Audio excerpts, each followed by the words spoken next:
So even the process of mummification is actually possible because of the geography of the place. Mummification, making mummies out of dead bodies, depends upon a very, very dry climate. So the mummy, there's a process of going through the mummy, making a body a mummy, removing its organs, covering it with salt to kind of dry it out. It's packed in salt to dry out until there's no moisture left in it. But even then, if the desert weren't so dry, if Egypt were a humid place, mummification, even with this preparation, the corpses would rot. The humidity would just wipe them out. So mummification is possible as a religious ritual because Egypt is so dry. So mummification is part of the religious beliefs that people need to travel to the afterlife intact, because they need to have everything with them when they get to the afterlife, including and especially their body.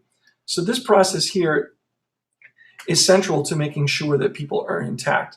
And that idea of the afterlife is that people travel intact is somewhat made possible by the geography. Follow this, if you will.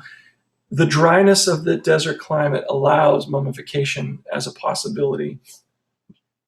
This allows people to think about or entertain the idea of the afterlife being a place where you arrive intact. So the climate, the geography influences even a little bit in that way. It influences it, meaning religious beliefs, in that way. So the R of Sugar W is influenced by geography in that way.